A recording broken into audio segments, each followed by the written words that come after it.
Salut tout le monde, j'espère que vous allez bien et aujourd'hui on se retrouve pour la 4e capsule littéraire de ce mois d'août 2022. Et au programme du jour, je vous propose un peu de littérature. Vous me suivez ?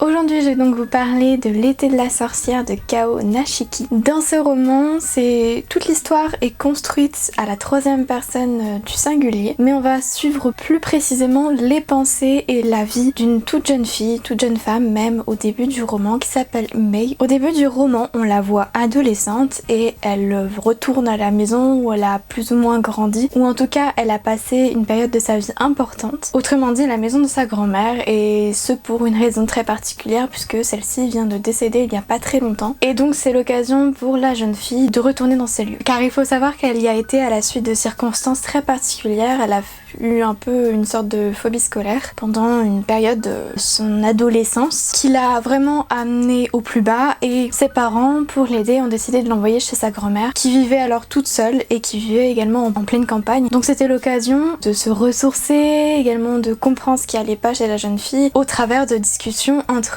la grand-mère et sa petite fille. Tout le roman va donc retracer dans les grandes lignes ce moment passé entre la grand-mère et sa petite fille autour de petits épisodes drôles, touchants, des petits épisodes de tranches de vie tout simplement, qui vont permettre aux deux femmes de se rapprocher considérablement et de créer une relation plutôt forte. On peut donc dire que c'est un peu une sorte de roman initiatique, et si je vous le propose aujourd'hui au travers de cette capsule littéraire, c'est que ça a été pour moi un très gros coup de cœur. Alors clairement, on n'est pas dans un roman où il y aura 1001 actions. C'est vraiment le genre de roman qui va prendre le temps pour planter les personnages, pour planter l'intrigue générale, le cadre de vie également, où on va avoir parfois des descriptions de cette campagne, de certains lieux même du jardin ou de la maison qui vont être très particuliers et très chers aux yeux de la grand-mère, voire même de la petite fille, enfin de Mei du coup. Et c'est vraiment, je trouve, le genre de roman qui fait du bien au moral, qui est doux, qui va pas chercher à proposer de la violence. C'est le genre de petite perle qu'on apprécie lire entre deux thrillers particulièrement sanglants, parce que c'est juste une